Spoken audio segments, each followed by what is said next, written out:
अस्सलाम वालेकुम दोस्तों, क्या हाल है जी। उम्मीद है इंशाल्लाह सब ठीक होंगे। दोस्तों, अगर आपको हाइपरपिगमेंटेशन का मसला है, मलाजमा का मसला है, एक्नी स्कार्स हैं, फ्रैकल्स, इवन टोन स्किन, किसी भी किस्म का स्किन इशू है इस तरह का, तो इसके लिए हमेशा जो दुनिया भर में, पाकिस्तान में भी दो तरीके इस्तेमाल होते हैं, ठीक है, इसकी ट्रीटमेंट के लिए। नंबर वन भी होता है स्किन पीलिंग, जिसे हम स्किन एक्सफोलिएशन भी कहते हैं, कि इसमें आपकी जो ऊपर वाली स्किन होती है इसको उतार देते हैं, पीलिंग कर देते हैं, ठीक है। ये तरीका फास्ट होता है, स्पीडी होता है, इसमें आपको रिज़ल्ट जल्दी मिलते हैं।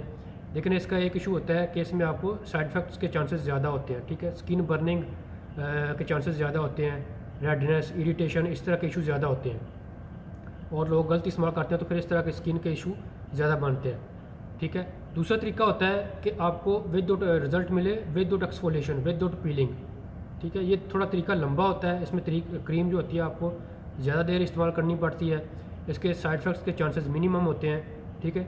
अगर आप फार्मेसी में जाएंगे और कोई क्रीम, मेडिकेटेड क्रीम लेना चाहें, तो इसमें जो पाकिस्तान में सबसे ज़्यादा इस्तेमाल करते हैं लोग, वो हाइड्रोक्विनोन प्लस क्रीम है, ठीक है। ये 3 क्रीम का मिक्सचर होता है, जिसमें हाइड्रोक्विनोन 4% होती है, उसके अलावा टेटिनोन विटामिन ए क्रीम होती है 0.05% होती है, और साथ में स्टीरॉइड होता है 0.1%, ठीक है।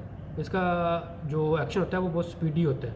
इसमें मैंने ऑलरेडी वीडियो बनाई हुई है, इसका जो तरीका इस्तेमाल है, ताकि आपको साइड इफ़ेक्ट्स ना हो। अगर आप स्पीडी रिकवरी लेना चाहते हैं, स्पीडी रिज़ल्ट लेना चाहते हैं, तो इसमें मैं वीडियो बनाई है कि इसको किस तरह इस्तेमाल करना है ताकि आपको साइड इफ़ेक्ट्स ना हो। तो आप जाके देख सकते हैं मेरे चैनल पे, इसका मैं लिंक भी दे दूँगा डिस्क्रिप्शन पे, आप वहाँ से भी चेक कर सकते हैं।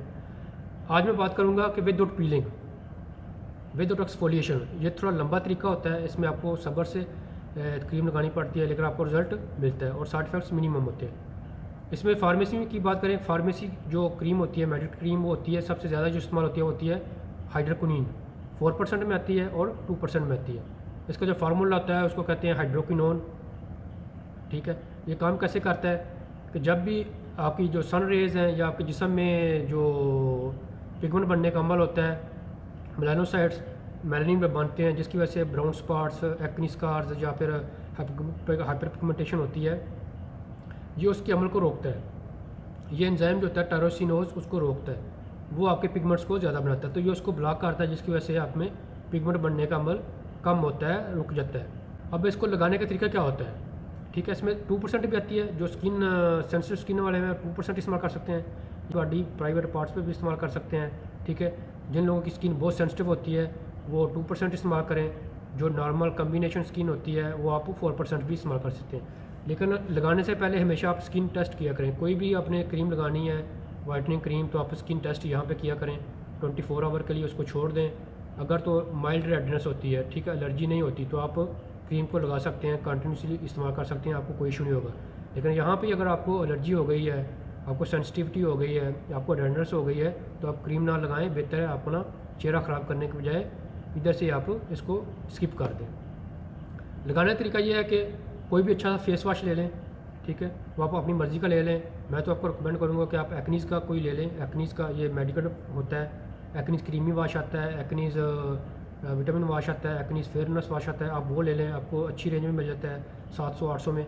उससे आप अपना फेस धो लें, ठीक है। उसके आप पी साइज़ लेना है आपने, इतना सा पी साइज़ होता है, ठीक है।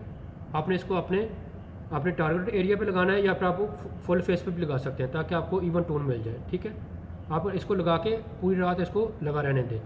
ये आपकी स्किन एक्सफोलिएशन नहीं करेगी, अगर करती भी है तो बहुत लाइट, यानी 100 में से आप लगा लेंगे 3 से 4% करती है, ठीक है, एक्सफोलिएशन करती है।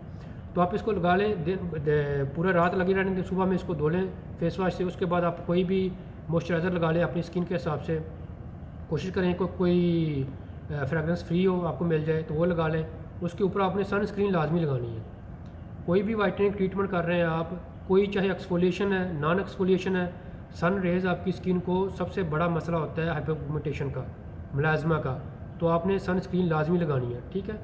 तो कोई भी सन स्क्रीन ले लें आप अपनी स्किन के हिसाब से। अगर आपकी ड्राई स्किन है, कोई मॉइस्चराइज़र क्रीम ले लें, साथ में सन स्क्रीन वाली ले लें।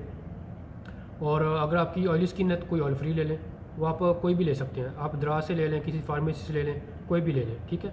सनस्क्रीन आपने लाजमी लगानी है, और इसका जो रिज़ल्ट है आपको 2 महीने से लेकर 3 महीने में मिलता है, ठीक है। आपने जल्दी नहीं करनी, इसको लगाते रहें, आराम से लगाते रहें, लेकिन आपको रिज़ल्ट इसका मिलेगा। अगर हाइड्रोक्विनोन 2% या 4% के साइड इफ़ेक्ट्स की बात करें तो साइड इफ़ेक्ट्स तो बहुत मिनिमम होते हैं कंपेयर टू जो एक्सफोलिएशन वाली होती है, पीलिंग वाली होती है।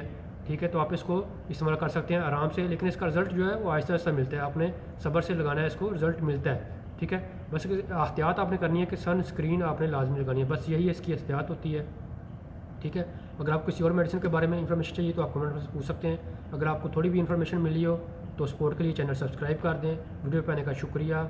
अल्लाह हाफ़िज़, अस्सलाम वालेकुम।